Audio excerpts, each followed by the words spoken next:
거기 이거나 들고 가.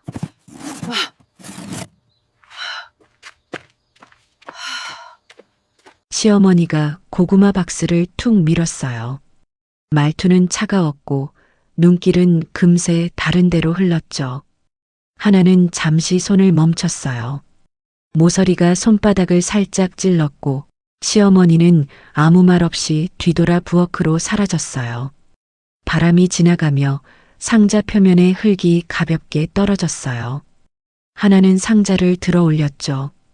예상보다 무거웠어요. 고구마 무게만으로는 설명이 안 되는 끌림이 있었어요. 손가락을 조금 흔들자 밑바닥에서 또 한 번 달그락이 났어요. 고구마보다 단단한 무언가가 안쪽에서 스친 소리였죠. 그때 시어머니가 다시 문간에 나타났어요. 말은 없었고 상자 모서리를 손끝으로 한번 눌러 정리하더군요. 그리고 그대로 사라졌어요. 하나는 그 손길을 오래 붙잡고 있었어요. 짧은 말, 묵직한 박스, 설명되지 않는 소리. 그 상자 아래에서 무엇이 움직이고 있는지 아직 아무도 몰랐어요. 이야기 시작 전에 구독과 좋아요를 눌러주세요. 더 많은 분들이 이 사연을 함께 들을 수 있습니다. 그리고 지금 어디에서 듣고 계신지 댓글로 남겨주시면 그곳까지 따뜻한 인사를 전해드릴게요. 여러분의 이야기도 궁금합니다. 그럼 오늘의 이야기 시작합니다. 비닐하우스 안은 습기가 눅눅했어요. 고무장갑 안쪽이 미지근해지고 손등에 갈라진 자리가 자꾸 스쳤어요. 하나는 고개를 숙인 채 흙을 털었죠. 숨을 고르며 다시 한 움큼을 주워 담았어요. 바깥에서는 남편 기침이 짧게 들렸어요. 끊어졌다 이어지는 소리였죠. 하나는 그 방향으로 잠시 시선을 돌렸지만 금세 손에 힘을 다시 줬어요. 창고 맞은편에서 시어머니가 고구마 박스를 정리하고 있었어요. 말은 없었죠. 다만 손끝이 자꾸 굽어지고 골판지 모서리를 눌러 펴는 움직임만 반복되었어요. 그 작은 마찰음만 들리더군요. 나는 이 집에서 20해를 살았어요. 고구마 흙냄새가 하루의 시작이자 끝이었죠. 그러던 어느 날 시어머니 발치에 놓인 낡은 박스 하나가 눈에 들어왔어요. 모서리가 해져 있었고 옆면에는 다른 자국이 흐릿하게 남아 있었답니다. 그때는 그냥 오래된 잡동사니겠거니 했어요. 마당에 서 있는데 전화 진동이 손바닥을 간지렸어요. 번호는 오래전 끊긴 듯 하던 베트남 집이었죠. 받는 순간 잠시 바람이 멎는 듯 했어요. 하나 언니 아버지 쓰러지셨어요. 여동생의 숨가쁜 말이 이어졌어요. 뒤쪽에서 무언가 떨어지는 둔한 소리도 들렸죠. 하나는 그 자리에 무릎을 꿇었어요. 아무 말도 못하고 손끝만 땅을 더듬었죠. 발치에 흙이 차갑더군요. 그 차가움이 금세 팔 위로 퍼졌어요. 집안에서는 시어머니가 잠시 고개를 들더니 마루 끝에 서서 말했어요. 가고 싶으면 가. 짧았지만 그 사이로 뭔가 눌린 호흡이 묻혔어요. 뒤이어 다시 방 안으로 돌아가 버렸죠. 하나는 대꾸하지 못했어요. 목 안쪽이 뻣뻣하게 굳고 시선이 흔들렸어요. 그 순간 비닐하우스 문이 바람에 흔들렸고 얇은 비닐이 바스락거렸어요. 그 소리가 하필 더 크게 들렸죠. 병원 의사에게서 추가로 걸려온 전화는 더 단단했어요. 지금 바로 가족이 필요합니다. 전달된 한국어 억양은 낯설었지만 하나는 이해했어요. 가야 한다는 말이었죠. 그날 저녁 마당 한가운데에서 하나는 여행 가방을 열어 젖혔어요. 겉옷 몇 벌, 작은 수건 하나. 그 옆에서 시어머니는 조용히 자리를 움직였어요. 발꿈치가 흙바닥을 스치는 소리가 가늘게 들렸습니다. 거기 가서 몸이나 조심해. 시어머니는 그렇게 말하고 등을 돌렸어요. 말은 따뜻하지 않았지만 어깨가 아주 천천히 내려앉는 게 보였어요. 그때였죠. 창고 쪽에서 작은 달그락 소리가 흘러나왔어요. 하나는 잠시 그 방향을 바라봤지만 별 의미를 두지 않았어요. 아직은 그게 무엇인지 몰랐으니까요. 아침 햇빛이 어스레하게 마당을 비출 때였어요. 하나가 가방 지퍼를 닫으려던 순간 뒤쪽에서 시어머니의 발걸음이 멈췄어요. 낡은 슬리퍼에 끌리는 소리가 짧게 들렸죠. 이거나 가져가. 시어머니는 고구마 박스 하나를 툭 하고 밀어주었어요. 힘을 실은 건 아니었지만 골판지 밑면이 땅에 닿으며 둔한 소리가 났죠. 박스 안쪽에서 고구마끼리 부딪히며 건조한 달그락 소리가 났어요. 작고 가벼운 듯한데 묘하게 속이 흔들리는 느낌이 들었어요. 하나는 그 소리를 듣고 손을 멈췄어요. 잠시 숨이 멎듯했죠. 박스 모서리를 손바닥으로 받치는 순간 모서리가 살짝 아리게 찔렸어요. 얇아진 골판지가 눅눅하게 휘어 있었고 안쪽이 미세하게 물든 흔적도 보였어요. 하나는 그저 낡아서 그렇다고 생각했어요. 시어머니는 시선을 피한 채 말했다. 가서 뭐든 챙겨주고 와라. 괜히 거기 사람들한테 욕먹지 말고. 목끝이 좀 떨리는 게 느껴졌지만 표정은 별 변화가 없었어요. 그때 방 앞문이 살짝 열렸어요. 남편이 문틈으로 얼굴을 내밀었죠. 기침을 참고 있는 듯 어깨가 자꾸 들썩였어요. 하나야 그 박스. 말을 잇지 못하고 갑자기 아래로 숙여 고구마 박스 표면을 손바닥으로 쓸었어요. 손끝에 묻은 먼지를 훔치듯 2번, 3번 닦아냈죠. 동작은 조심스러웠지만 숨이 흐트러져 있었어요.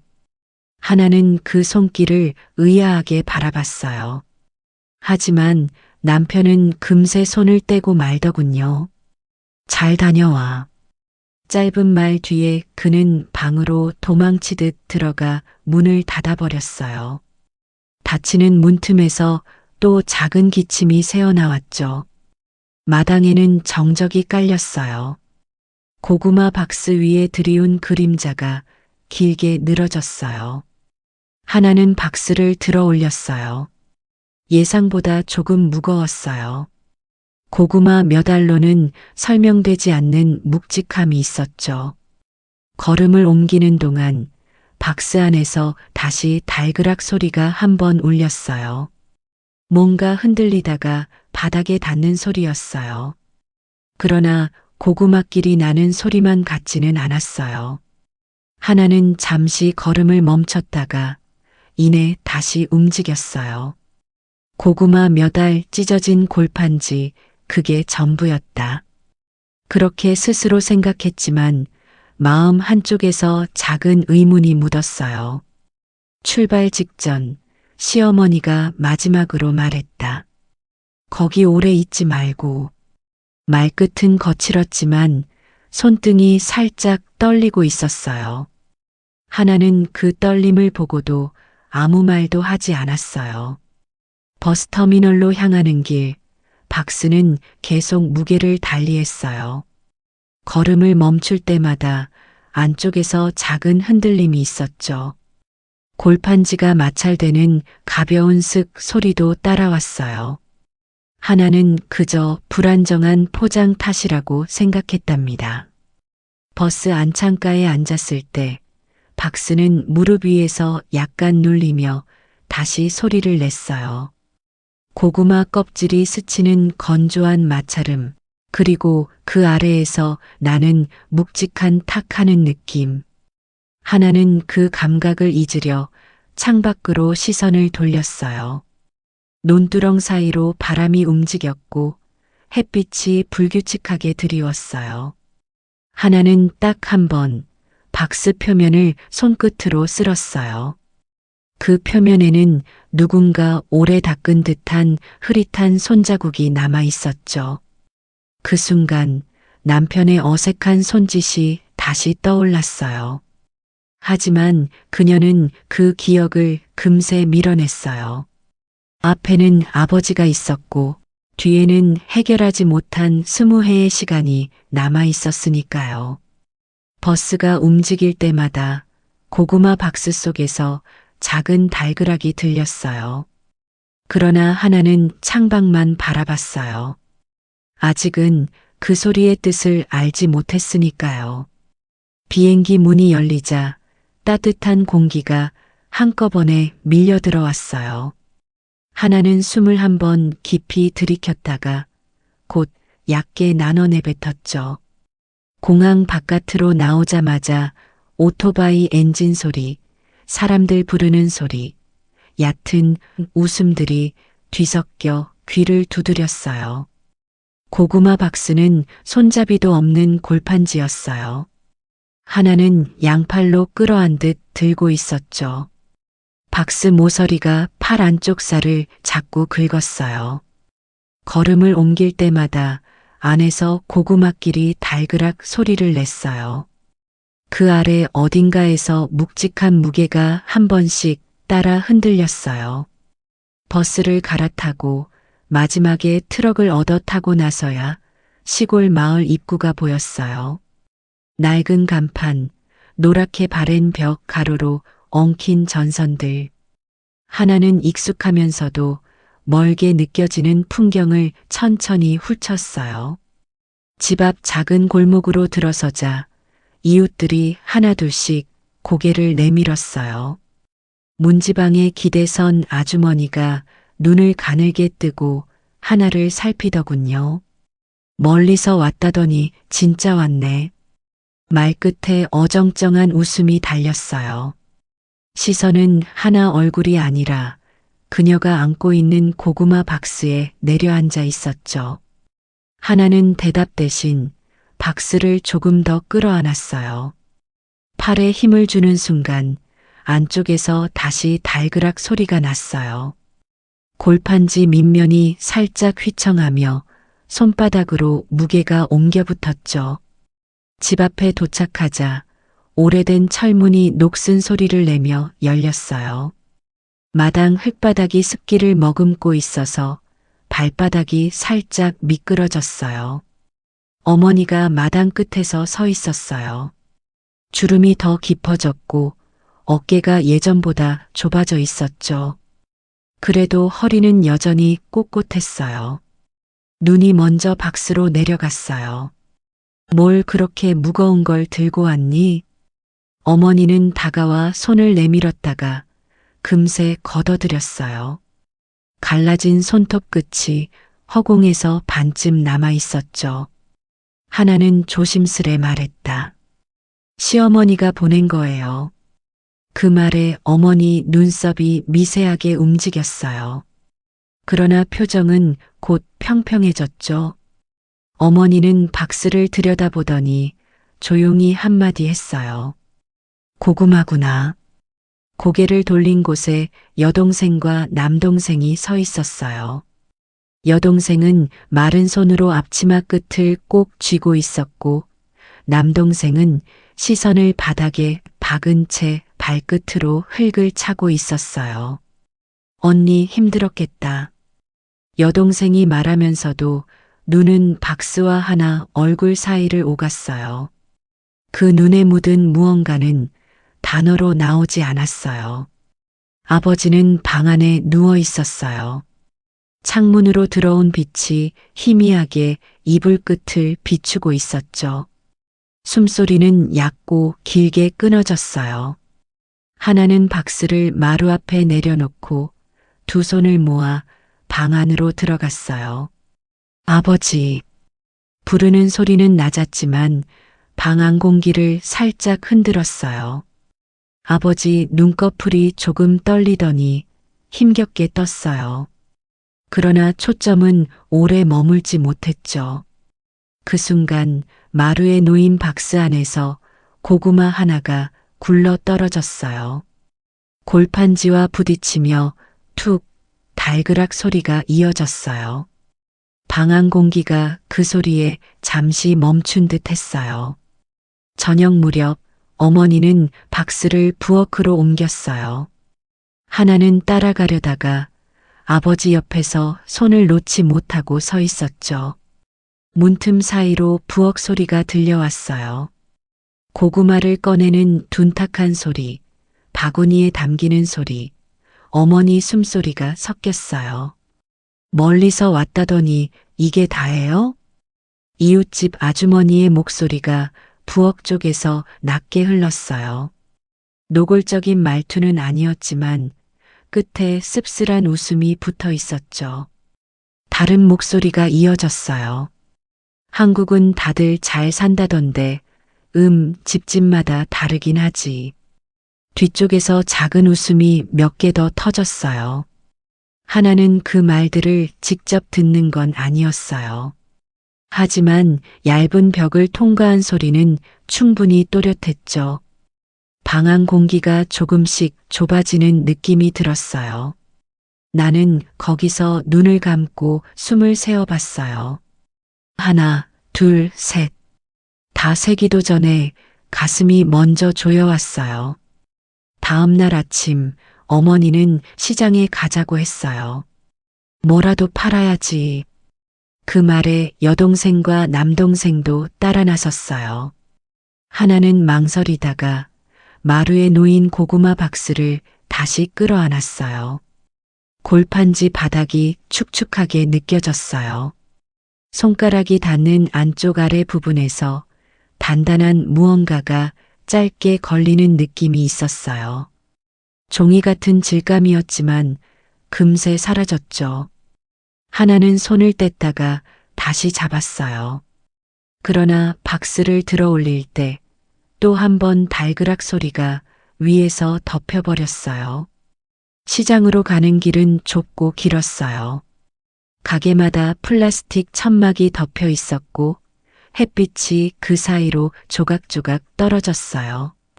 사람들이 지나가며 고개를 끄덕이거나 호기심 어린 눈으로 하나를 훑어봤어요. 그 시선들은 대부분 먼저 고구마 박스에 닿았다가 하나의 얼굴로 올라왔어요.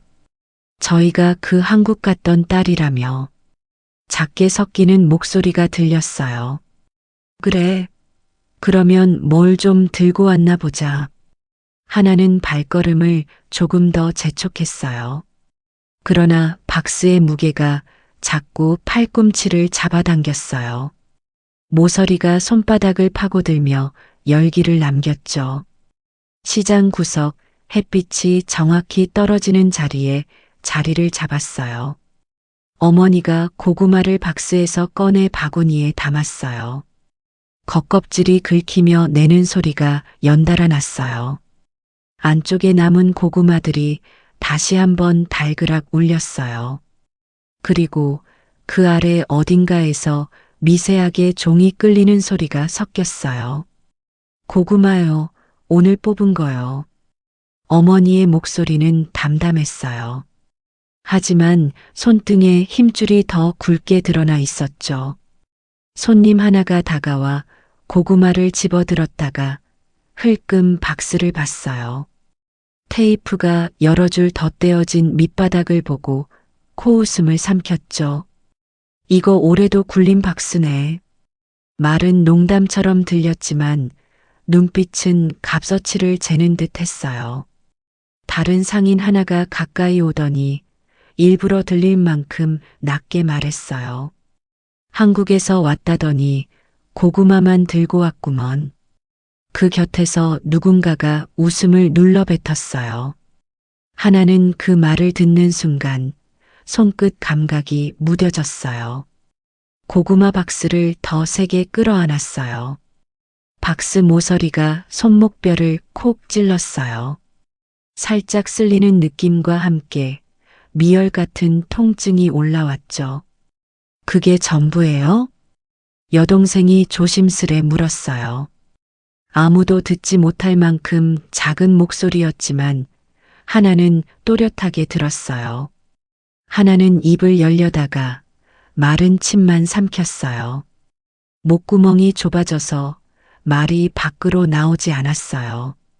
나는 그때야 조금 알겠더군요. 말이 아니라 손이 먼저 굳는다는 걸요. 점심 무렵 해가 머리 위로 올라갈수록 시장 공기가 무거워졌어요. 열기와 냄새와 소리가 한데 뒤섞여 숨을 쉬기가 더 어려웠죠. 어머니는 땀을 닦을 새도 없이 손을 움직였어요. 팔목에 난 오래된 흉터가 땀에 젖어 반짝였어요. 한국 물가는 안 비싼가 보네요. 고구마를 한 줌 집어들다 만 중년 남자가 웃으며 말했어요. 이렇게 보내줄 정도면. 하긴 시어머니가 알아서 하셨겠지. 그 말에서 시어머니라는 단어가 또렷하게 튀어나왔어요. 하나는 순간 시선을 들어 그 남자를 봤어요. 눈이 마주쳤다가 그가 먼저 피했죠. 그러면서도 입과 웃음은 바로 사라지지 않았어요. 마치 이 고구마 박스가 시어머니의 인색함과 똑같다고 그렇게 판정을 내려버린 듯한 표정이었어요. 어머니는 아무 말도 하지 않았어요. 그저 고구마를 다시 가지런히 쌌고 바구니를 정리했어요. 손이 조금 더 빨라졌을 뿐이었죠. 어깨는 평소보다 더 굽었어요. 그 모습을 본 하나의 가슴 안쪽이 조용히 조여왔어요. 그러나 입술은 딱 다물어졌죠. 말 대신 박스 안쪽으로 손을 넣어 마지막 고구마들을 모았어요. 손가락 끝이 바닥 골판지에 닿았을 때 뭔가 단단한 선이 스쳤어요. 뭐지? 얇은 종이 같은 느낌, 그 아래에 한 번 더 층이 있는 듯한 감촉. 하나는 손가락을 조금 더 밀어 넣었다가 곧 급히 빼냈어요. 손끝에 먼지와 함께 약간의 습기가 묻어 나왔어요. 바로 그때 손님 하나가 다급히 다가왔어요. 이거 얼마요? 어머니가 부른 가격에 손님이 고개를 끄덕였어요. 대화가 오르내리는 동안 방금 느낀 이상한 촉감은 시장 소음 속으로 묻혀버렸죠. 해가 기울 무렵 팔리지 않은 고구마 몇 개가 박스 안에 남았어요. 어머니는 그걸 다시 안쪽으로 밀어 넣었어요. 골판지 바닥이 한 번 더 휘어지며 작은 달그락이 났어요. 그 소리는 처음보다 더 낮게 울렸어요. 집으로 돌아오는 길 여동생이 조심스럽게 물었어요. 언니 한국은 많이 좋아? 하나는 고개를 들지 못했어요. 대신 손에 든 박스를 조금 들어 올려 무게를 다시 느꼈어요. 고구마 무게와는 다른 묘한 묵직함. 나는 속으로만 대답했어요. 좋다고 할 수 없고 나쁘다고도 할 수 없는 그곳을 뭐라고 불러야 할지 몰랐어요. 집에 도착하자 어머니가 박스를 마루 구석으로 밀어두었어요. 내일 또 보자. 그 한마디와 함께 발뒤꿈치를 돌렸어요. 박스는 그 자리에서 마치 오래된 짐처럼 남았습니다. 밤이 깊어갈수록 마당은 조용해졌어요. 벌레 소리가 규칙적으로 들려왔고 방 안에는 아버지의 거친 숨소리만 남았어요. 하나는 어두운 마루에 나와 박스 앞에 조용히 앉았어요. 손을 뻗어 상자 표면을 쓸었어요. 곳곳에 찍힌 자국들, 해진 모서리, 겹겹이 붙인 테이프, 손바닥 아래로 느껴지는 미세한 굴곡들 속에서 남편이 방 앞에서 박스를 닦던 손놀림이 떠올랐어요.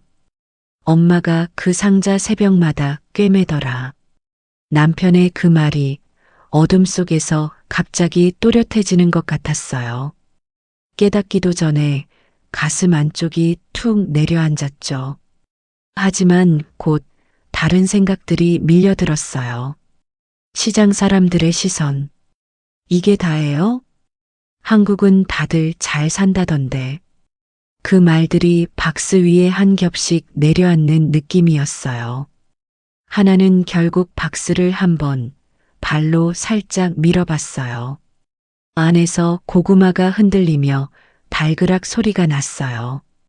그 소리 아래에서 또 다른 무언가가 함께 흔들렸어요. 그러나 그날 밤 하나는 더 이상 상자를 열지 않았어요. 마루 끝에 앉아 그저 숨만 길게 고르고 있었죠. 박스는 어둠 속에서 조용히 자리를 지켰어요. 겉으로는 초라하고 낡은 골판지 상자 하나일 뿐이었어요. 그 안에 무엇이 더 들어있는지 아직은 아무도 모르는 채로요. 밤새 비가 내렸어요. 지붕을 두드리는 소리가 얇은 방 천장을 타고 들어왔죠. 아버지의 숨소리는 그 소리 사이로 들락날락했어요. 길게 뻗었다가 어느 순간 툭 끊기기를 반복했어요. 어머니는 거의 뜬 눈으로 밤을 보낸 얼굴이었어요. 침상 옆에 작은 플라스틱 의자를 놓고 허리를 굽힌 채 앉아 있었죠. 눈꺼풀은 붉었지만 눈물 자국은 말라 있었어요. 하나는 창틀을 잡고 서 있었어요. 손가락 마디가 하얗게 일어나 있었죠. 밖으로 나가면 마루 구석에 고구마 박스가 그대로 있는 게 보였어요. 비가 새어 들어오지 않게 하려고 어머니가 비닐 한 장을 대충 덮어둔 모습이었어요. 바로 그때 아버지의 숨이 한 번 크게 걸렸어요. 목을 긁는 듯한 소리가 들렸죠. 어머니가 몸을 앞으로 숙이며 이름을 불렀어요. 여보. 아버지의 눈이 잠시 떴다가 허공을 더듬었어요. 입술이 미세하게 움직였지만 말은 나오지 않았어요. 대신 기관지 깊은 데서 마른 기침 소리만 몇 번 올라왔어요. 그 순간 하나의 발끝이 바닥에서 떨어지지 않았어요. 한 걸음만 더 가면 침대 곁으로 다가갈 수 있었지만 그 한 걸음이 유난히 길어 보였죠. 나는 속으로만 이름을 불렀어요. 아버지 하고. 그러던 어느 날 아침 어머니가 조용히 말했다. 진료소에 다시 가봐야겠다. 더는 집에서만 버티기 어렵다. 아버지는 들을 힘도 없어 보였어요. 눈동자는 반쯤 감긴 채 천장 어느 한 점에 머물러 있었죠. 어머니는 아버지 몸을 천천히 일으켜 세웠어요. 여동생과 남동생이 양쪽에서 부축했어요. 하나는 뒤따르며 문 앞에 놓인 고구마 박스를 한번 바라보기만 했어요. 마당을 나가려는 순간 어머니가 돌아봤어요. 그 박스 안으로 들여놔라. 적겠다. 하나는 그제야 박스 쪽으로 걸음을 옮겼어요. 비닐을 걷어내자 상자 표면에 빗물이 얼룩으로 번져 있었어요. 손바닥으로 박스를 안아들었을 때 골판지가 축축하게 손에 들러붙었어요. 무게는 여전히 묵직했죠. 들어올리는 순간 안에서 고구마가 옮겨붙으며 달그락 소리가 났어요. 그 소리 아래 더 낮은 둔탁한 무언가의 움직임이 섞였어요. 마치 바닥 밑에 한 겹 더 다른 것이 숨어 있는 듯한 느낌이었어요. 하나는 박스를 방 안구석에 들여놓았어요. 따뜻한 기운이 전혀 없는 벽 옆 그림자가 가장 짙게 모이는 자리였죠. 놓아두고 나오는 길 발걸음이 잠시 멈췄어요. 손끝에 남은 축축함이 오래 지워지지 않았어요. 진료소는 마을에서 조금 떨어진 곳에 있었어요. 흰 페인트가 벗겨진 벽, 오래된 철제 의자, 약 냄새, 천장 선풍기가 느리게 돌아가며 삐걱거리는 소리를 냈어요. 의사는 차트를 훑어보며 한숨 대신 짧은 숨을 들이켰어요. 상태가 생각보다 안 좋습니다. 단호한 어투였지만 목소리는 높지 않았어요. 어머니가 두 손을 모아 쥐었어요. 손등의 검은 반점들이 더 또렷하게 보였어요. 어떻게 해야? 말끝은 끝까지 올라가지 못했죠. 의사는 단어를 골라가며 말했다. 큰 병원으로 옮기는 게 좋겠지만 비용이 많이 듭니다. 여긴 할 수 있는 게 한계가 있고요. 그 말에 여동생과 남동생의 고개가 동시에 아래로 떨어졌어요.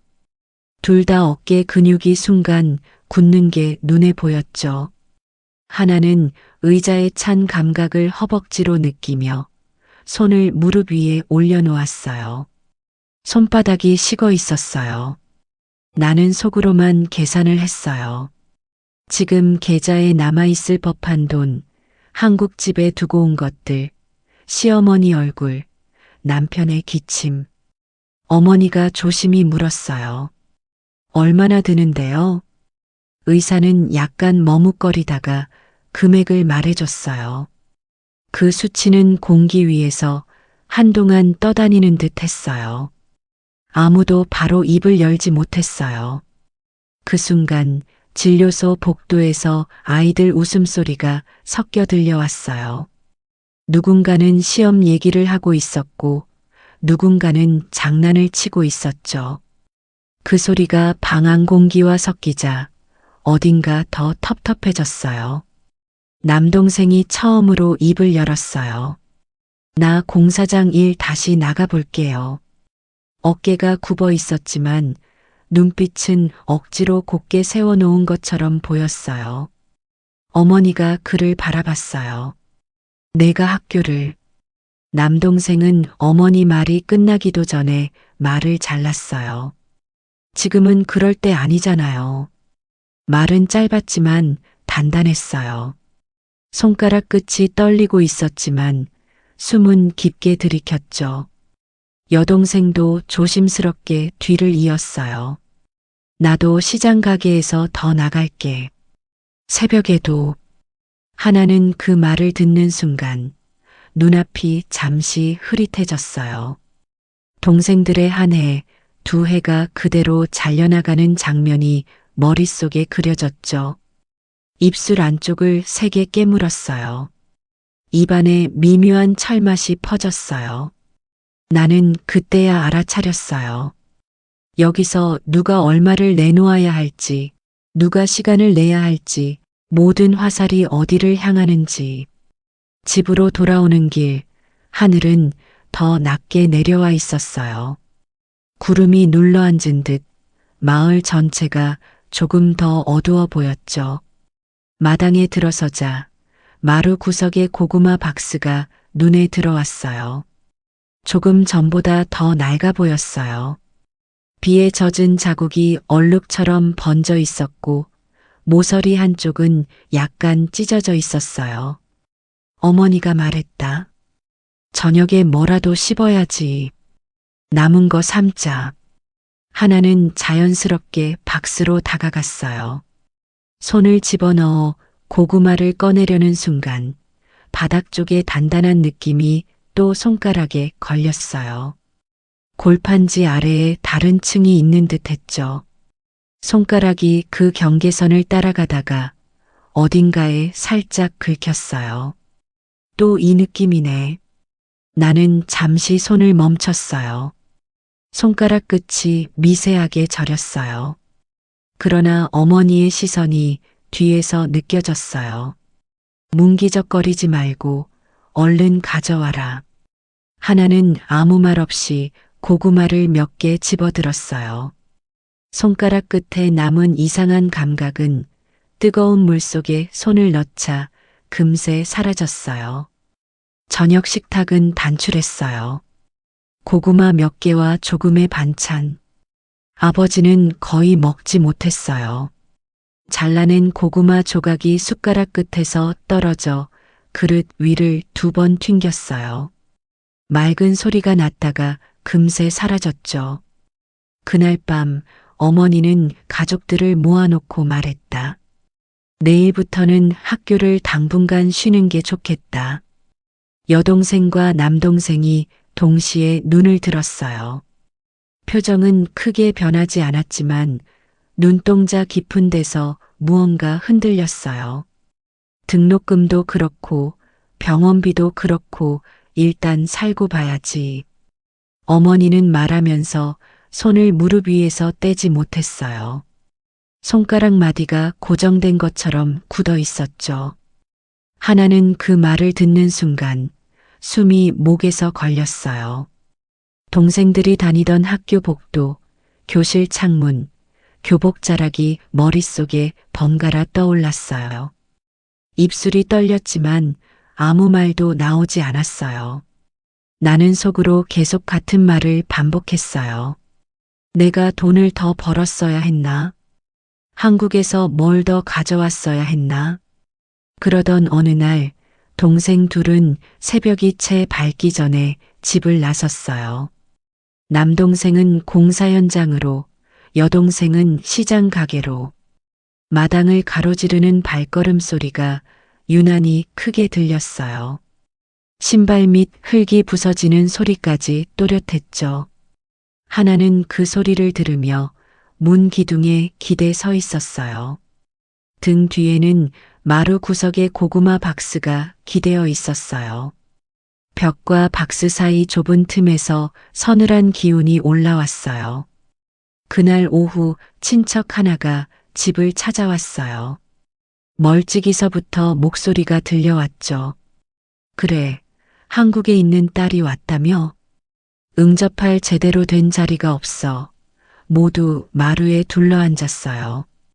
친척은 눈길을 집 안과 마당 사이로 한번 훑고 나서 고개를 조금 갸웃했어요. 그래도 한국에서 보낸 돈으로 좀 나아진 줄 알았는데 말끝에 애매한 웃음이 매달려 있었어요. 하나는 그 말이 끝나기도 전에 손을 무릎 위로 더 단단히 올렸어요. 손바닥이 땀으로 젖어 있었어요. 친척은 고개를 돌려 하나를 보더니 말을 이었어요.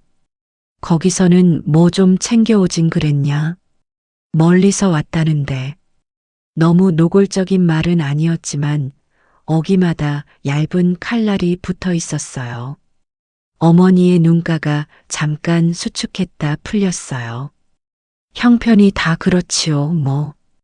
어머니는 짧게 대답했어요. 그러고는 슬쩍 마루 구석의 박스를 바라봤어요.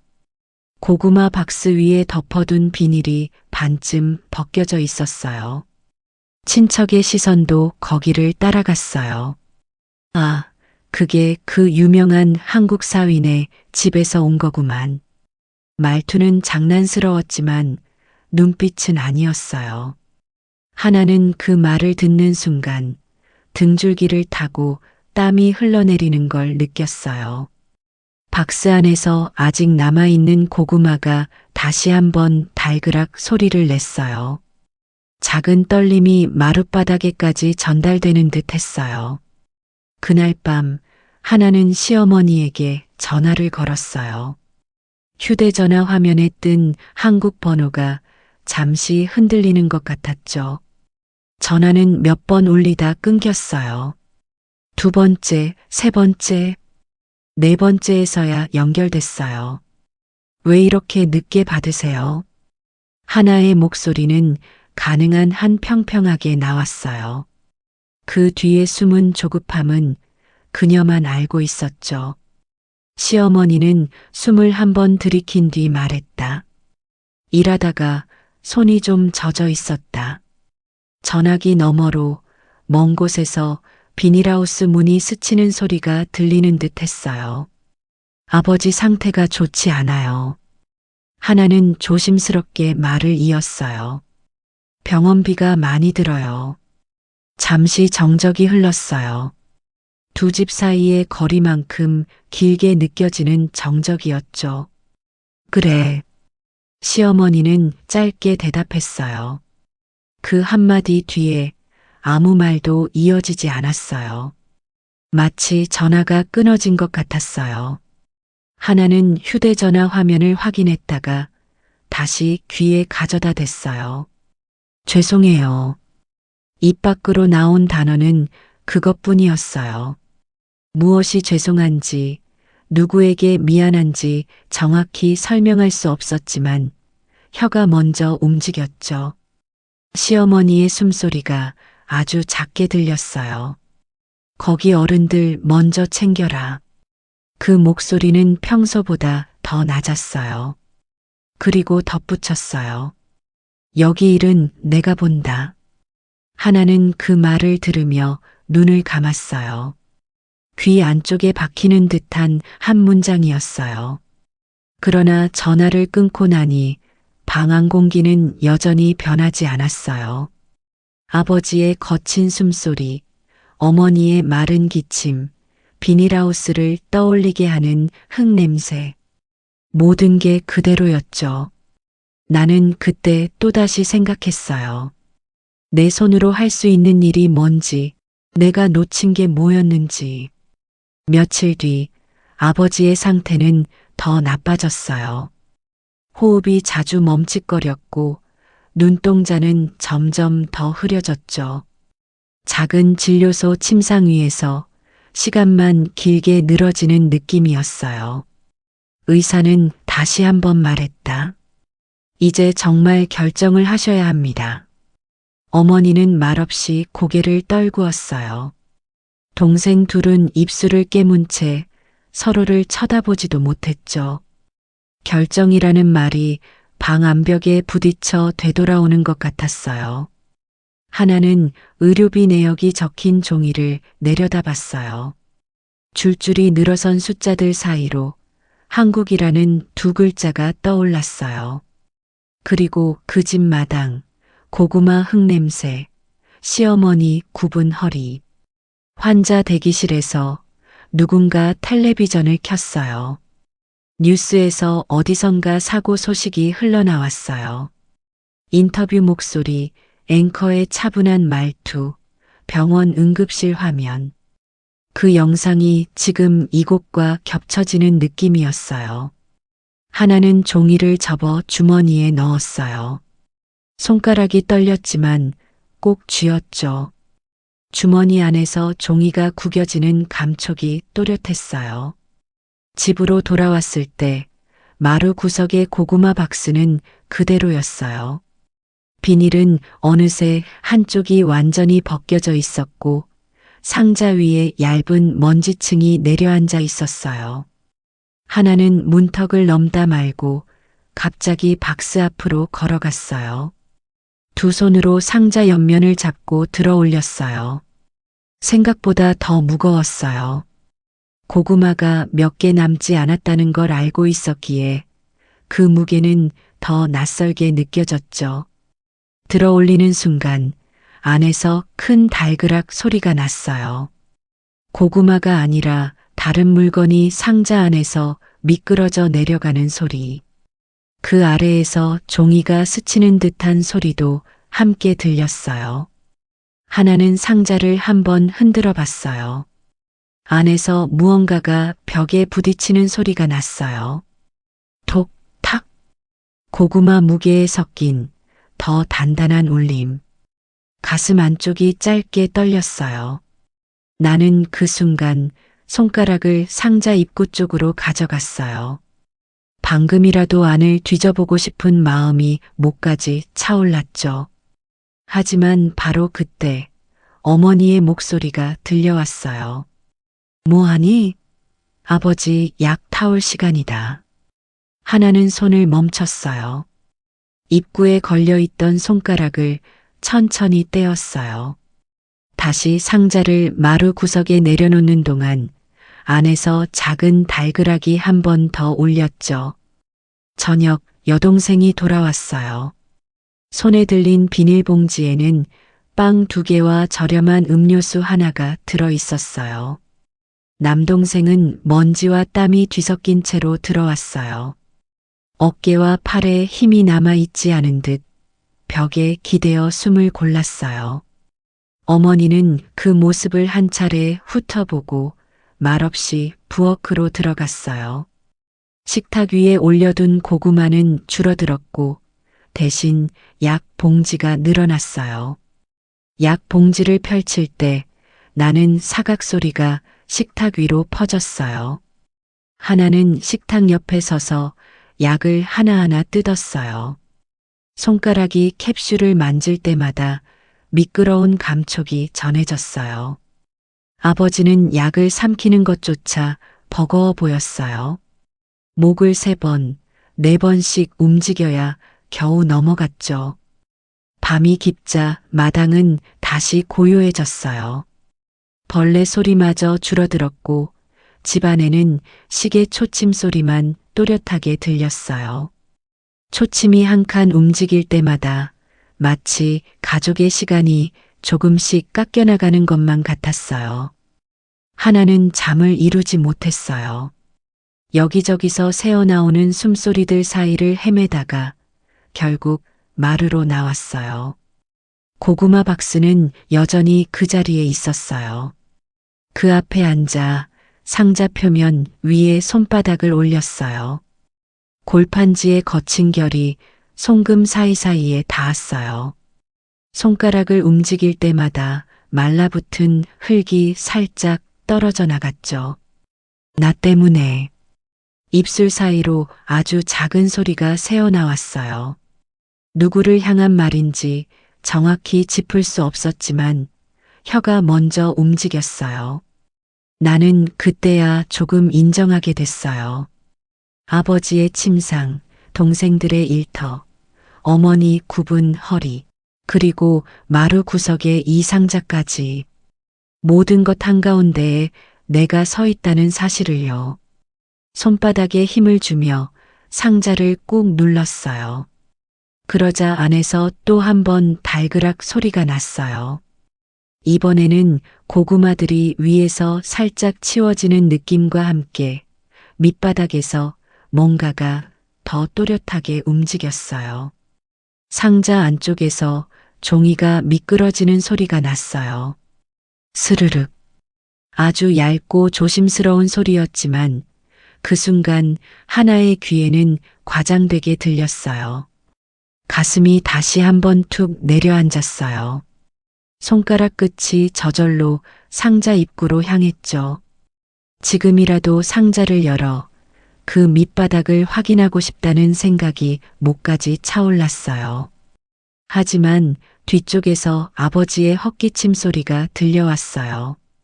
짧고 거친 소리였지만 방 안 공기를 흔들기에는 충분했죠. 하나는 자리에서 벌떡 일어나 방으로 뛰어갔어요. 고구마 박스는 그대로 마루에 남았어요. 입구 쪽이 아주 조금 열린 채로요. 그 틈 사이로 낡은 골판지 밑에 숨어 있는 또 다른 층이 조용히 아무 말 없이 숨을 죽이고 있었어요. 그리고 가족의 시간은 점점 더 빠르게 흘러내리고 있었어요. 곧 상자 밑바닥이 드러나게 될 줄은 아직 아무도 모른 채로요. 밤새 내리던 비가 멎고 아침 햇빛이 마당으로 스며들었어요. 빗물 고인 웅덩이 위에 하얀 빛이 얇게 떠 있었죠. 지붕 끝에서 마지막 빗방울이 몇 번 더 떨어졌다가 조용해졌어요. 하나는 문지방에 서서 마당을 내려다봤어요. 발끝에 힘이 잘 들어가지 않았어요. 방 안에서는 여전히 아버지의 거친 숨이 들려왔죠. 간밤에 몇 번이나 멈칫거렸던 그 숨소리가 아직 귀 안쪽에 남아 있었어요. 마루 구석, 벽 곁에 붙어 있던 고구마 박스가 눈에 들어왔어요. 비닐은 반쯤 벗겨져 있고 상자 옆면에는 물자국이 얼룩처럼 번져 있었죠. 가까이 다가가니 골판지가 약간 꺼져 있었어요. 젖어서 골겠다. 어머니가 뒤에서 말했어요. 그 말에 하나는 손을 뻗었어요. 상자를 들어 올리는 순간 바닥에서 묵직한 소리가 났어요. 탁! 손바닥으로 물기가 그대로 전해졌어요.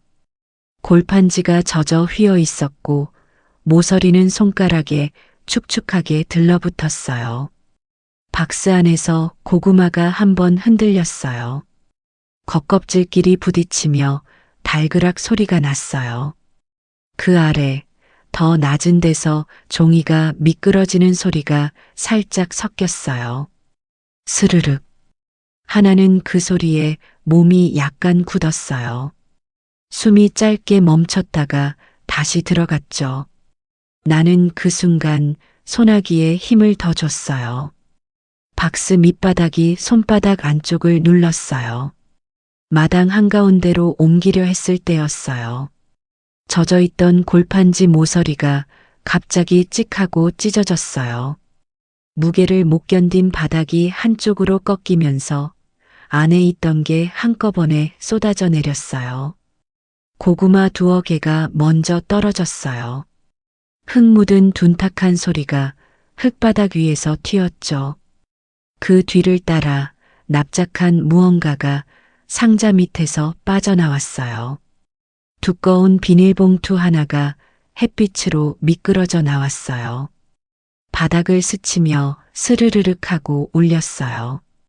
투명한 비닐 안쪽에서 몇 겹 겹친 종이와 파란색 책자 모양의 것이 비쳐 보였어요.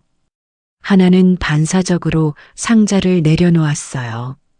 심장이 가슴 안쪽에서 잠시 빨리 뛰었어요. 손끝이 저릿했죠. 골판지 바닥을 보니 안쪽에 한 겹 더 붙여진 판이 젖어 떨어져 나간 흔적이 있었어요. 드러난 밑면에는 테이프 자국이 사선으로 남아 있었고 그 위로 조심스럽게 뜯긴 자리들이 어지럽게 보였어요. 마치 누가 여러 번 붙였다 떼었다 한 것처럼요. 이게 뭐지?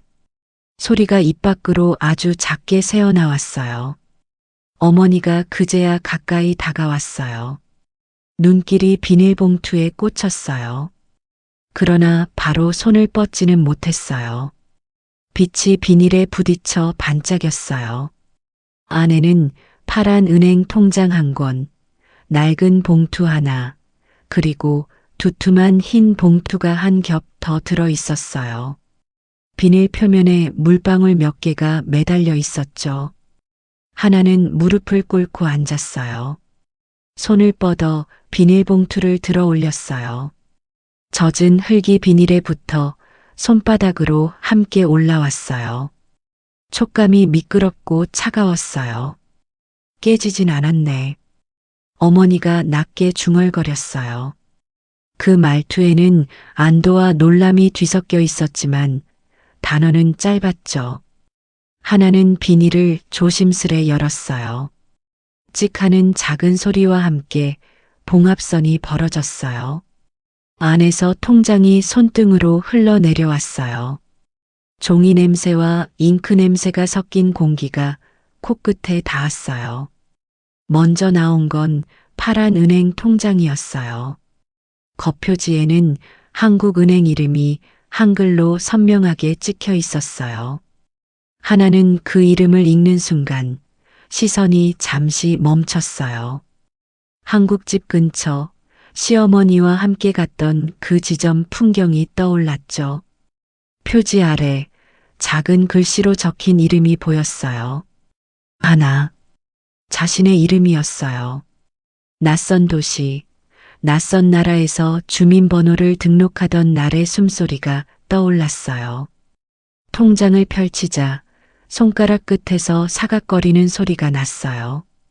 페이지마다 숫자들이 빼곡하게 찍혀 있었어요. 작은 금액들이 일정한 주기로 들어와 있었고 그 옆에는 같은 이름이 계속 반복되어 있었어요. 입출금 적유 한 칸에 작은 글자가 보였어요. 현금 입금. 옆에 적힌 날짜들이 자신이 기억하는 비닐하우스의 계절과 겹쳐 보였어요. 여름 새벽 손에 장갑을 끼던 시간들. 겨울밤 손마디가 얼어붙던 날들. 하나는 페이지를 넘겼어요. 끝쪽에 한번 숫자가 크게 늘어난 기록이 있었어요. 그 아래 적힌 잔액 부분. 눈동자가 거기에 박혀 떨어지지 않았어요.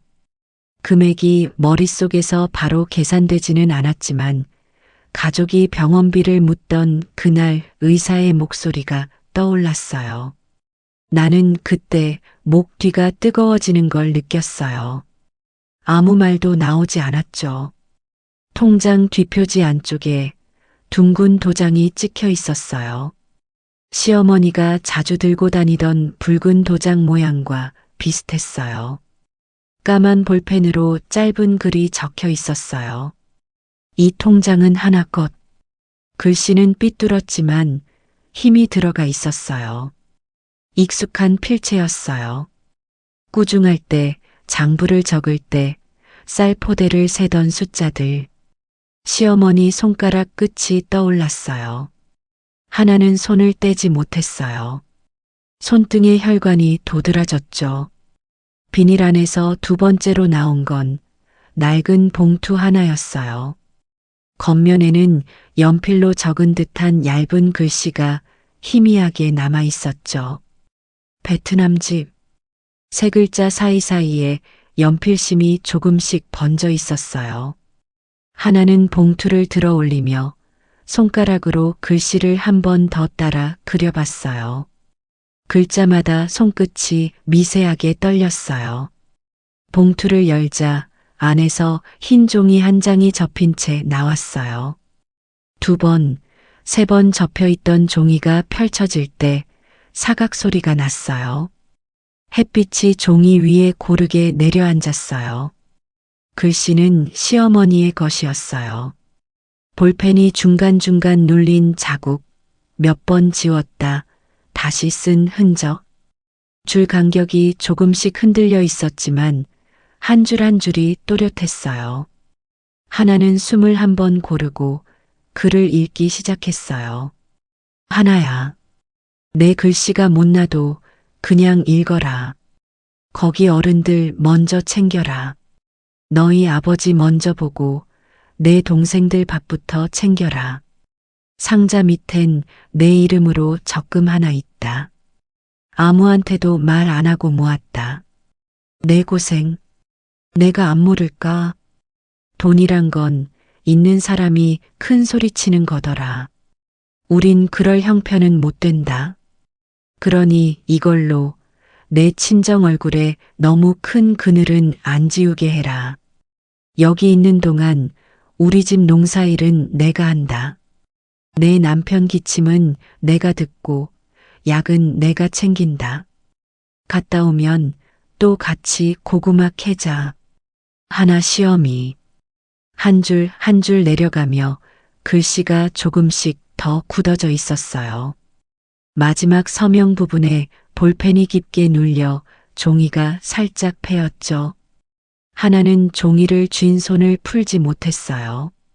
손등으로 햇빛이 그대로 내려앉았어요. 눈동자는 편지 마지막 줄에 머물러 있었어요. 또 같이 고구마 캐자. 한국 마당에서 시어머니가 고구마 박스를 툭 밀어주던 장면이 다시 떠올랐어요. 무심한 말투, 굽은 허리, 터진 손등, 먼지를 훔치던 남편 손바닥, 비닐하우스 안 숨죽이던 고구마 흙냄새. 나는 그때야 조금 알겠더군요. 그 상자를 들고 올 때마다 들리던 달그락 소리가 단지 고구마끼리 부딪히는 소리만은 아니었다는 걸요. 비닐봉투 안에는 또 다른 흰 봉투가 하나 더 있었어요. 두툼한 감촉이 손바닥에 닿았어요. 봉투를 열자 가지런히 접힌 지폐들이 나왔어요. 쓴 지 오래되지 않은 돈 냄새가 희미하게 풍겼어요. 이게 얼마냐? 어머니가 다가와 손으로 한번 쓸어봤어요. 목소리가 아주 낮았어요. 손끝이 지폐를 건드릴 때 아주 미세하게 떨렸죠. 하나는 돈을 세어보지도 못했어요. 다만 의사가 말했던 금액, 동생들이 포기하겠다고 했던 학교 등록금, 그 숫자들이 머릿속에서 조용히 겹쳐졌어요. 어머니가 입술을 깨물었어요. 이걸 다 내 시어머니가 보낸 거냐? 하나는 대답 대신 통장과 편지를 동시에 바라봤어요. 손등에 힘이 들어갔어요. 바로 그때 집안에서 휴대전화 진동 소리가 낮게 울렸어요. 테이블 위에 올려둔 전화가 살짝 흔들리며 르르르 떨렸어요. 하나는 얼른 들어 올렸어요. 화면에는 한국 번호가 떠 있었어요. 남편 이름이 작게 표시되어 있었죠. 여보. 전화를 받자마자 입에서 나온 말은 그것뿐이었어요. 수화기 너머에서 약한 기침 소리가 먼저 들렸어요. 2번, 3번 이어졌어요. 잠시 숨을 고르는 소리가 뒤따랐죠. 하나야 거기, 날씨는 어떠냐? 남편의 목소리는 예전보다 더 가늘어져 있었어요. 그러면서도 어색하게 웃는 기색이 묻어 있었죠. 하나는 대답 대신 잠시 숨을 골랐어요. 마당의 햇빛, 비에 젖은 흙, 손안의 통장을 한 번에 바라봤어요. 여긴 지금 해가 나요. 짧은 문장이었지만 목 안쪽이 몇 번이나 걸렸어요. 남편이 고개를 끄덕이는 듯한 숨소리를 냈어요. 그래, 거긴 덥지. 여기랑은 또 다르고. 잠시 정적이 흘렀어요. 서로의 숨만 얇게 들려왔어요. 하나는 손에 쥔 종이를 다시 바라봤어요. 편지 마지막 줄, 무뚝뚝한 서명, 그리고 통장 안쪽, 반복되는 입금 기록. 여보. 하나는 수화기를 좀 더 꼭 쥐었어요. 손가락 마디가 하얗게 질렸죠. 응. 남편의 대답은 짧았어요. 이 통장 누구 아이디어였어요. 목소리는 최대한 평평하게 꺼냈어요. 단어는 간단했지만 그 사이사이에 마당 공기가 조금씩 스며들었죠. 수화기 너머에서 남편의 숨이 잠시 멎었어요. 기침도 말도 나오지 않는 정적이 흘렀어요. 한참 뒤에야 조심스러운 목소리가 들렸어요. 엄마가 한 거야. 말끝이 아주 작게 떨렸어요. 그리고 이어졌어요. 하나야 엄마가 그거 새벽마다 꿰맸어. 상자 밑판 젖을까봐 또 젖을까봐 자꾸 뜯어서 다시 붙이고 내가 말리질 못했어. 그 말이 수화기 너머에서 천천히 흘러들어왔어요. 하나는 숨을 들이켜는 것도 잠시 잊었어요. 눈앞에 장면이 그려졌어요. 아무도 없는 새벽 마당, 시계 초침 소리만 있는 부엌, 굽은 허리를 더 숙이고 앉아있는 시어머니, 골판지를 뒤집고 테이프를 자르고 상자 안쪽을 손바닥으로 눌러보는 손. 비닐하우스로 나가기 전에 시어머니가 액자 옆에서 잠시 멈추던 뒷모습, 문밖 어둠을 한번 보고 다시 상자를 들여다보던 그 짧은 숨. 남편의 목소리가 이어졌어요. 엄마가 그러더라. 이 집에서 고구마만 캐는 며느리가 아니고 친정 딸도 살려야 되는 며느리다. 그러면서 내 이름으로 통장 만들자고. 하나는 수화기를 쥔 손이 더 떨렸어요. 햇빛 아래서 휴대전화 검은 화면이 반짝였죠. 근데 엄마가 그런 티 내는 걸 싫어하잖아. 그래서 고구마 박스 밑에 숨겨두자고. 너 언제 친정 간다고 하면 그때 그냥 같이 보내자고. 남편의 숨소리가 점점 거칠어졌어요. 중간에 기침이 끼어들어 왔죠. 처음엔 고구마 몇 개만 보내려 했는데 엄마가 자꾸 바닥 만지더라. 비 올 때마다 상자 안 들여놓는다고 나한테 소리도 지르고 내가 뭘 말해야 할지 몰라서 그냥 박스만 닦았어. 하나는 그 말을 들으면서 마루에서 남편이 박스 표면을 닦던 손길을 떠올렸어요. 먼지를 털어내고 어딘가를 확인하듯 손을 쓸던 모습. 그때는 이해하지 못했던 그 신경질적인 움직임들이 지금 와서야 한 줄로 이어졌어요. 나는 그 순간 말문이 완전히 막혔어요. 혀가 입천장에 붙어 떨어지질 않았어요. 어머니가 옆에서 가만히 서 있었어요. 하나의 표정과 손에 쥔 통장, 열린 봉투를 차례로 바라봤죠. 쉽게 말을 꺼내지 못했어요. 수화기 너머에서 남편이 마지막으로 짧게 말했다. 엄마가 그 상자 보내놓고 그날 밤에 한참을 마당에 서 있더라. 내가 들고 가는 거 보면서 손이 떨리더라. 전화기 안쪽에서 뭔가를 훔치는 작은 소리가 났어요. 옷소매로 입을 가리는 듯한 소리였죠. 거기 아버님 옆에 있어줘. 엄마가 그러라더라. 통화는 그렇게 끝났어요. 짧은 뚝 소리와 함께 연결이 끊겼죠. 휴대전화 화면이 서서히 어두워졌어요. 하나는 한동안 그 자리에 선 채 움직이지 않았어요. 손바닥에 통장과 편지 종이의 감촉이 그대로 남아 있었어요. 발밑 흙이 햇빛을 받아 따뜻해지고 있었죠. 어머니가 조심스레 다가왔어요. 그게 다 그 집에서 온 거냐? 하나는 고개를 아주 천천히 끄덕였어요. 목덜미까지 올라온 뜨거운 기운이 쉽게 내려가지 않았어요. 어머니는 통장을 한 번 더 바라보더니 말없이 방 안으로 걸어갔어요. 잠시 뒤 진료소에서 가져온 서류와 약 봉지를 들고 나왔어요. 내일 다시 가자. 이 돈이면 한 번은 옮길 수 있겠다. 말끝이 약간 떨렸지만 어머니의 발걸음은 단단해 보였어요. 여동생과 남동생도 마당으로 나왔어요. 둘 다 손에 먼지가 묻어 있었어요. 오늘도 새벽부터 나갔던 흔적이었죠. 언니, 여동생이 통장과 봉투를 번갈아 봤어요. 남동생은 말없이 그 옆에서 손을 꽉 쥐고 있었죠. 하나는 통장을 조심스레 내밀었어요. 이거 시어머니가 모은 거래. 동생들의 시선이 통장 위에 머물렀어요. 누구도 바로 말을 꺼내지 못했어요. 하지만 어깨가 아주 조금 가벼워지는 게 보였어요. 나는 그 순간 숨을 크게 한번 들이켰어요.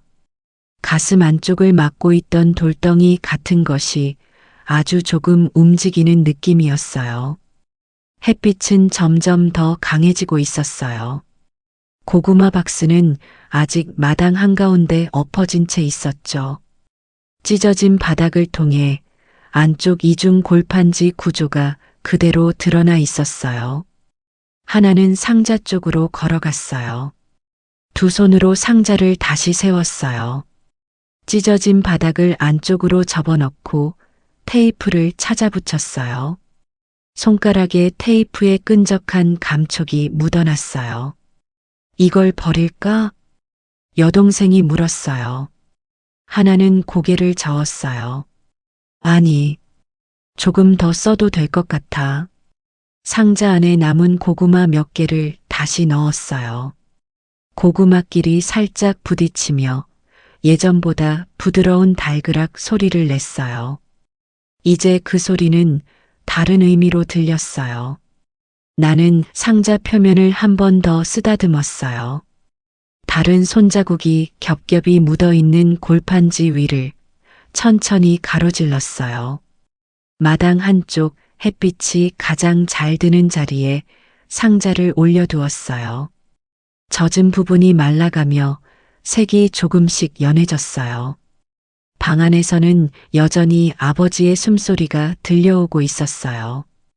그 숨을 어떻게든 더 이어보기 위해 이 상자 밑에서 나온 통장과 봉투, 그리고 편지를 이제 어떻게 써야 할지 하나의 마음속에서 조용한 결심이 앉기 시작했어요.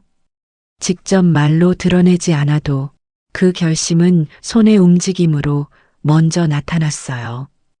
통장을 접어 가슴 쪽 깊은 곳에 넣는 동작, 편지를 재접어 봉투에 조심스레 다시 넣는 손길, 찢어진 상자를 다시 펴서 햇빛 아래 세워두는 선택. 그 모든 것이 이제 고구마 박스가 단지 초라한 상자가 아니라는 것을 조용히 보여주고 있었어요. 그리고 그 상자 밑에서 나온 것들이 곧 이 집의 시간과 관계를 다른 방향으로 돌려놓게 되리라는 걸 나는 그제야 조금 알 것 같았어요. 다음 날 아침 집안 공기가 조금 달라져 있었어요. 아버지의 숨은 여전히 거칠었지만 전날보다 덜 끊겼어요. 창문으로 들어온 빛이 이불 위를 사선으로 타고 내려왔죠. 어머니는 손에 통장과 서류를 쥔 채 문 앞에 서 있었어요.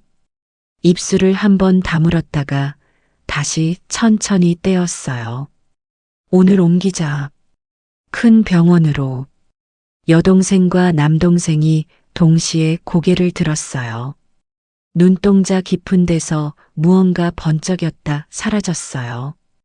하나는 그 모습을 보고 아주 느린 속도로 고개를 끄덕였죠. 진료소로 가는 길, 햇빛이 마을길을 길게 덮고 있었어요. 하나는 아버지가 실린 작은 차량 뒤를 따라 걸었어요. 발걸음마다 먼지가 가볍게 일어났어요. 진료소 의사는 서류와 통장을 번갈아 보았어요. 표정이 조금 바뀌었어요. 어제보다 말끝이 단단했지만 차가운 느낌은 덜했어요. 이 정도면 도시 병원으로 옮기실 수 있겠습니다. 의사는 말하면서도 몇 번 서류를 다시 확인했어요. 치료비 걱정이 완전히 없어지는 건 아니지만 그래도 이제 선택을 할 수 있게 됐네요. 선택. 이 집에 오래 없던 단어였어요. 어머니는 그 말을 한참 붙잡고 서 있다가 천천히 고개를 숙였어요. 옮겨주십시오. 아버지가 들것에 실려 나갈 때 천장 선풍기 바람이 살짝 흔들렸어요. 기계 소리와 발걸음 소리가 겹쳐졌죠. 하나는 들건 옆을 따라가면서 손으로 이불 가장자리를 한번 잡았다가 놓았어요. 손끝에 닿은 천의 감촉이 낯익으면서도 달랐어요. 도시 병원 복도는 길었어요. 하얀 벽과 회색 바닥, 규칙적으로 박힌 문 번호들, 휠체어와 침대가 드나드는 소리, 안내 방송, 아이 울음소리, 모든 소리가 겹쳐져 시간 감각을 느리게 만들었어요. 아버지는 검사실과 병실 사이를 몇 번 오갔어요. 그 사이마다 하나는 허리를 곧게 펴고 서류를 들고 서 있었죠. 간호사가 설명을 할 때 중간중간 끊어지는 단어들을 놓치지 않으려 귀를 기울였어요. 치료는 길어질 수 있습니다. 호전 가능성은 있지만 생활 습관 관리도 필요해요. 의사의 말은 건조했지만 절망만 말하진 않았어요. 단어들 사이에 할 수 있다는 구석이 남아 있었죠. 하나는 고개를 끄덕이며 물었어요. 그럼 이 돈으로 어디까지 할 수 있어요? 이전이라면 어머니가 먼저 나서서 묻던 질문이었어요. 이날은 하나가 입을 열었죠. 목소리는 낮았지만 또렷했어요. 의사는 눈길을 통장과 서류 쪽으로 한 번 더 내렸어요. 당장 필요한 입원비와 초기 검사비는 해결이 됩니다. 이후에는 가족분들이 어떻게 버티느냐에 따라 다르겠지만요. 버틴다는 말이 낯설지 않았어요. 이 집 식구들에게는 이미 익숙한 단어였죠. 다만 이제는 손에 쥔 게 하나 더 생겼다는 차이가 있었어요. 병실 한쪽 창문으로 오후 햇빛이 스며 들어왔어요. 아버지 얼굴에 그 빛이 비스듬히 놓였어요. 눈 가장자리에 깊은 주름들이 조금 더 선명해졌어요. 하나는 창가에 서서 병실 안을 둘러봤어요. 새하얀 커튼, 약 냄새, 침대 난간. 한국 병원에서 몇 번 본 풍경과 비슷하면서도 달랐어요. 나는 문득 비닐하우스 안습기를 떠올렸어요. 그곳에서 숨을 고르던 시간들이 이 병실까지 이어진 느낌이었죠. 며칠 동안 가족들은 번갈아 병실을 지켰어요. 어머니는 밤에, 동생들은 낮에. 하나는 새벽과 저녁 사이 비어있는 시간대를 메웠어요. 간호사가 주사 시간을 알려줄 때마다 하나는 자리에서 일어났어요. 약 봉지를 정리하고 설명을 다시 확인하고 모르는 단어는 조용히 메모지에 옮겨 적었어요. 낯선 의학 용어들이 줄줄이 늘어섰지만 손은 멈추지 않았죠. 나는 그때 깨달았어요. 어떤 자리는 누가 나서서 서 있어야 하는지. 이제 그 자리에 내가 서야 한다는 걸요. 병원비 계산 창구 앞에서 줄이 길게 늘어서 있었어요. 각자 손에 서류와 영수증을 들고 있었어요. 긴 한숨과 짧은 투덜거림이 섞여 나왔죠. 하나 차례가 되었을 때 직원은 기계적으로 금액을 불렀어요. 하나는 통장을 내밀었어요. 도장을 찍을 때 손끝이 미세하게 떨렸지만 시선은 맑았죠. 이 통장에서 자동이체 신청도 할 수 있어요? 하나는 조심스레 물었어요. 직원이 눈을 들더니 고개를 끄덕였어요. 가능합니다. 매달 일정 금액을 빼도록 설정할 수 있어요. 하나는 잠시 생각하다가 말했다. 조금씩 계속 보내게 해주세요. 이 병원 비용이 아니더라도 나중에라도. 통장을 바라보는 눈빛에는 더 이상 막막함만 있지 않았어요. 이제는 길을 정하는 사람의 눈빛이었죠. 며칠 뒤 동네 학교에서 연락이 왔어요. 여동생과 남동생 담임에게서였어요. 당분간 못 나올 거라는 말을 들은 모양이었죠. 교실 창문으로 바람이 들어오는 시간에 맞춰 하나와 어머니는 학교를 찾아갔어요. 시멘트 마당, 삐걱대는 철제 그네, 교실 문 앞에 붙은 공지문. 어릴 적 하나가 다니던 옛 학교와 닮아 있었어요. 교무실 안에서 선생님이 의자를 권했어요. 어머니가 먼저 앉고 하나는 서류를 들고 서 있었어요. 아이들이 사정이 안 좋아졌다고 들었습니다. 담임의 말은 조심스러웠어요. 관심과 걱정이 섞여 있었죠. 어머니가 말을 꺼내려다 다시 입을 다물었어요. 대신 하나가 통장을 꺼냈어요. 지금은 조금 나아졌어요. 하나는 통장을 책상 위에 올려두었어요. 시어머니가 이 돈을 맡기셨어요. 동생들 학교도 계속 다니라고. 담임은 놀란 눈으로 통장을 한번 보고 다시 올려다 봤어요. 그렇다면 등록금을 나눠내는 방법도 있습니다. 학교에서 지원해 줄 수 있는 부분도 한번 알아보죠. 예전 같으면 이런 자리에 어머니 혼자 와서 머뭇거렸을 거예요. 이날은 하나가 질문을 이어갔어요. 혹시 장학금 같은 것도 있나요? 목소리가 작았지만 정확했어요. 담임은 서랍에서 몇 장의 안내문을 꺼냈어요. 형편이 어려운 학생들 위한 게 있어요. 신청하려면 이런 서류들이 필요합니다. 이건 어머니 혼자 준비하기 버거우실 텐데. 하나는 고개를 끄덕였어요. 제가 준비할게요. 한국에서 쓰던 것도 있어서 조금은 압니다. 그 말에 어머니가 옆에서 하나를 한번 돌아봤어요. 말은 하지 않았지만 눈빛이 잠시 머물렀죠.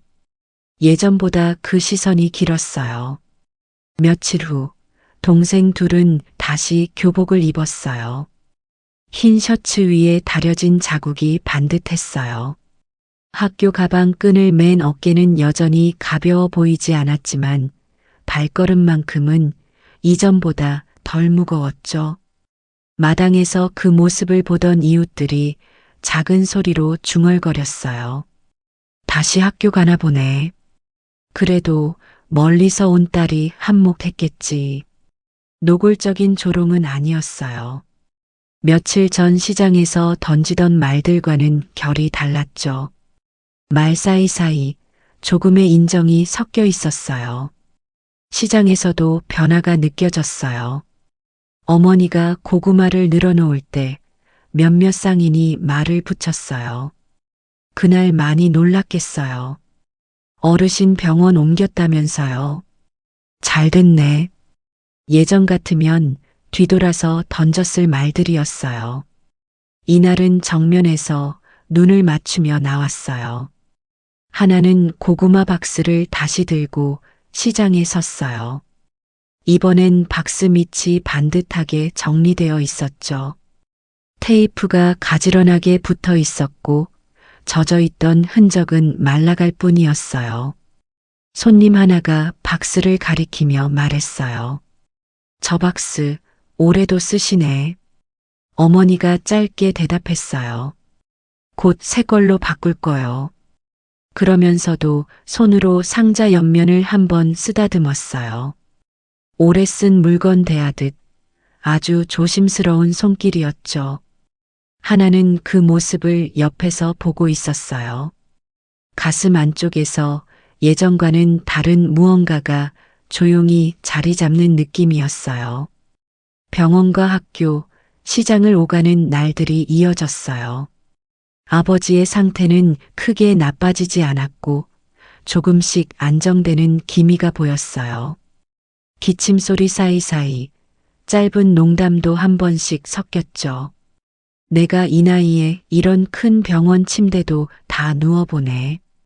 아버지는 그렇게 말하고 곧 숨을 골랐어요. 말끝에 붙은 옅은 웃음을 하나는 놓치지 않았어요. 하나는 병실 창가에 앉아 한국으로 전화를 걸었어요. 남편에게, 시어머니에게. 예전처럼 눈치만 보는 목소리가 아니었어요.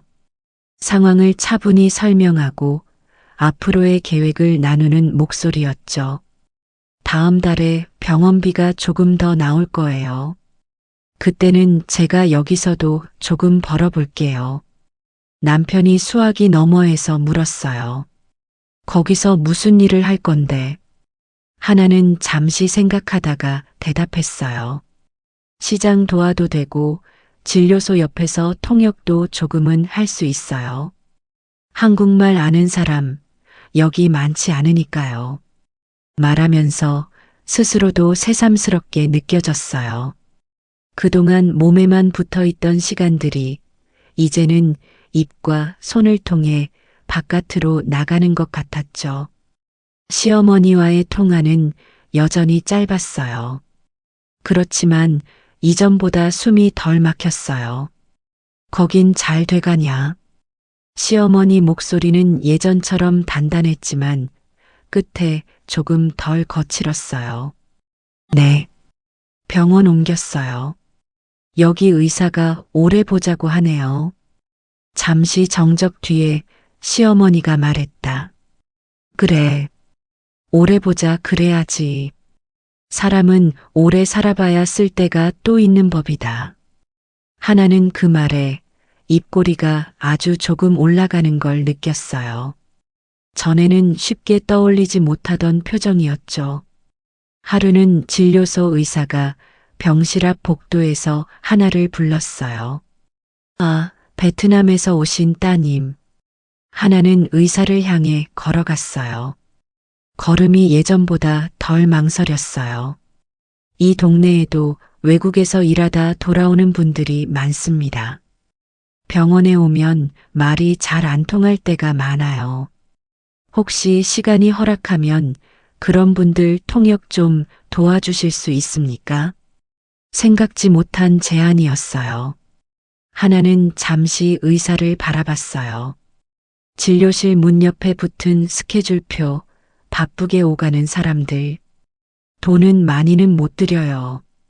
그래도 도와주시면 병원비나 약값 쪽으로. 하나는 고개를 끄덕였어요. 네, 할 수 있어요. 한국말 조금은 압니다. 그 말과 함께 머릿속에서 무언가가 또 조용히 위치를 바꿨어요. 이제 자신이 누군가를 데리고 의료 시스템 안으로 들어가는 역할을 할 수도 있다는 사실. 지켜야 할 자리가 생기는 거구나. 나는 속으로 그렇게 중얼거렸어요. 며칠 후, 한 베트남 노동자가 진료소를 찾아왔어요.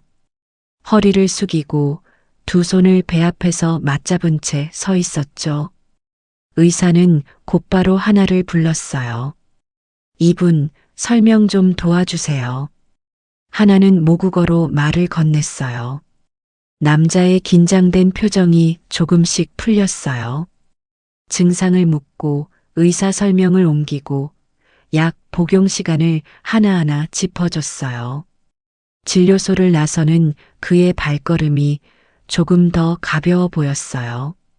그 모습을 보면서 하나는 마당 어딘가에서 자신을 지켜보는 누군가를 떠올렸어요. 비닐하우스 입구, 골판지 상자, 굽은 허리. 나는 그때 실감했어요. 이 상자에서 시작된 일이 이제 다른 사람들의 길까지 조금씩 바꿔놓고 있다는 거요. 병원, 학교, 시장. 예전에는 모두 하나에게 두려운 곳이었어요. 이날들 이후로 그 장소들은 조금씩 다른 의미를 띠기 시작했어요. 병원은 더 이상 계산서만 내밀던 공간이 아니었어요. 하나는 그 복도에서 사람들의 말을 옮겨주는 사람이 되었죠. 학교는 동생들이 언젠가 떠나야 할 곳이 아니라 조금 더 오래 머물 수 있는 곳으로 느껴졌어요. 시장은 조롱이 오가던 자리에 그래도 잘 버틴다는 말이 드문드문 섞여 나오는 곳으로 바뀌고 있었어요. 마지막으로 한국으로 돌아가기 전날 하나는 마당 한가운데 섰어요. 해가 기울고 있었어요. 햇빛이 지붕 끝에 걸리며 집 안쪽으로 길게 들어왔죠. 고구마 박스는 이제 현관 옆에 조용히 세워져 있었어요.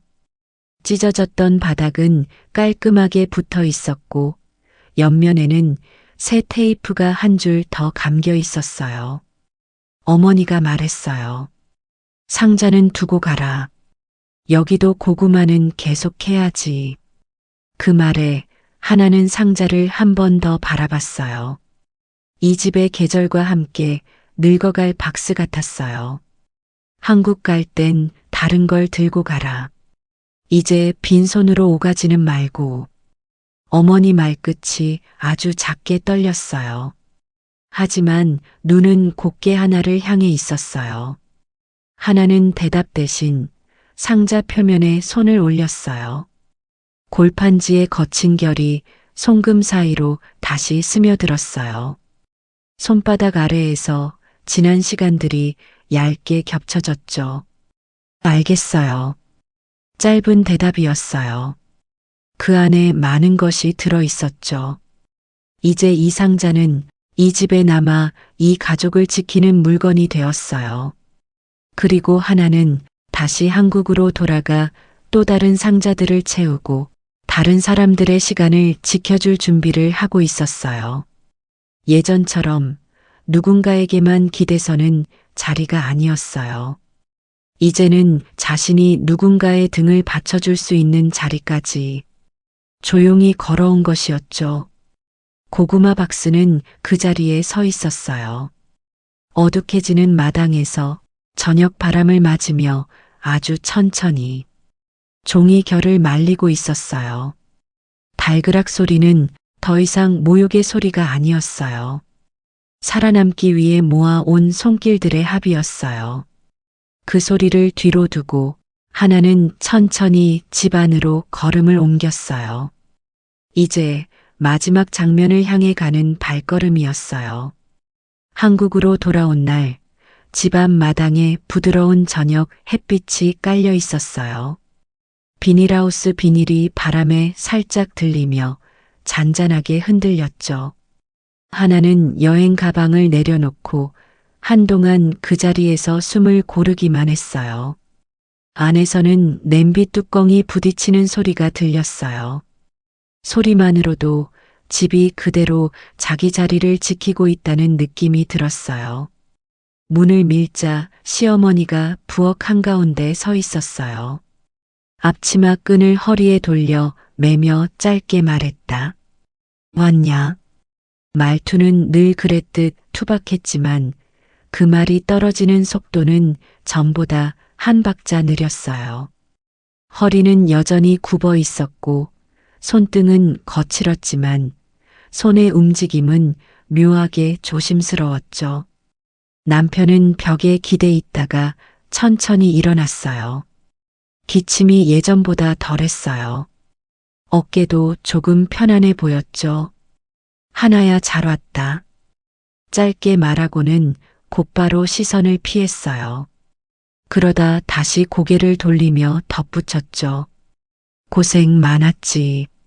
하나는 남편 손등을 흘끗 봤어요. 떨리던 습관이 덜해져 있었어요. 그 작은 변화가 묘하게 오래 남았죠. 부엌 식탁 위에는 도시락통이 한쪽에서 말라가고 있었어요.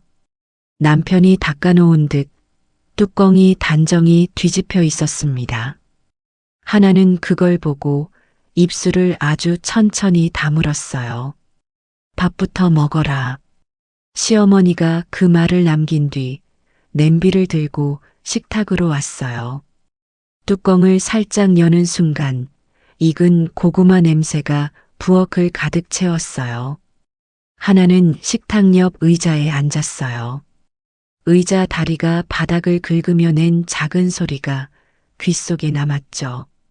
시어머니가 고구마 한 조각을 접시에 올려두었어요. 따뜻한 김이 얇게 올라왔어요. 남편도 맞은편에 조용히 앉았어요. 누구도 큰 말을 하지 않았어요. 하지만 그 침묵이 어색하지는 않았어요. 부엌 공기 안에 서로의 자리만 자연스레 놓여 있었죠. 식탁 한쪽에 놓인 고구마 박스가 보였어요. 여행 전 하나가 직접 말려두고 정리해둔 상자였죠. 모서리가 예전보다 덜해져 있고 테이프가 단단히 붙어 있었어요. 상자 표면을 쓸며 지나간 손자국이 희미하게 남아 있었어요. 하나는 식탁에서 일어나 박스 앞으로 걸어갔어요. 손가락으로 골판지 표면을 천천히 쓸었어요.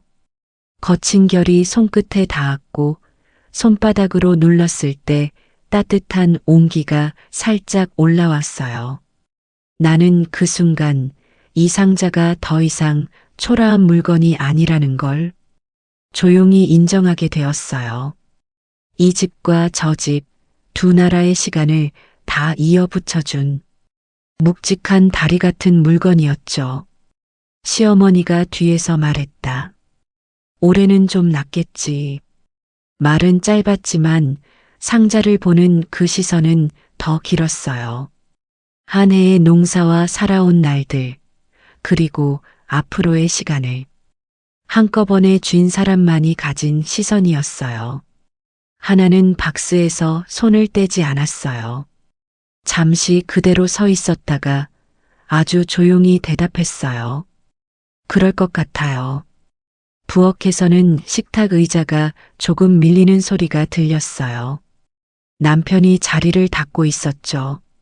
손목 움직임이 천천히 방향만 일정하게 이어지고 있었어요. 시어머니는 고구마 껍질을 벗기며 중얼거리듯 말했다. 내년엔 감자도 심어볼까? 그 말투는 변함없이 투박했지만 그 안에 담긴 함께할 날들을 하나는 놓치지 않았어요. 창밖에서는 바람이 지나는 소리가 들렸어요. 비닐하우스가 얇게 떨리며 햇볕을 부드럽게 반사하고 있었어요. 식탁으로 돌아온 하나는 조용히 앉았어요. 고구마 한 조각을 입에 넣자 부드러운 결이 혀에서 천천히 풀렸어요. 따뜻함이 목 깊은 곳으로 천천히 내려갔어요. 아무도 행복하다는 말을 하지 않았어요. 그럴 필요가 없었어요. 식탁 위에서 그릇끼리 아주 가볍게 부딪히는 소리, 부엌 문틈으로 스며드는 바람, 남편의 장기침, 시어머니가 접시를 정리하는 작은 움직임. 그 모든 조용한 소리들이 이 집의 새로운 하루를 천천히 채우고 있었어요. 그리고 그 한가운데에서 하나는 처음으로 이 집을 내 자리라고 느꼈어요. 고구마 박스가 조용히 벽에 기대어 있었어요. 아무 말도 하지 않았지만 그 안에 담긴 시간과 마음이 이 부엌 공기 속에서 아주 천천히 퍼지고 있었어요. 이 집은 예전과 같았고 그러면서도 달라져 있었어요. 그리고 하나는 그 변화 한가운데에서 처음으로 편안히 숨을 들이쉬었어요.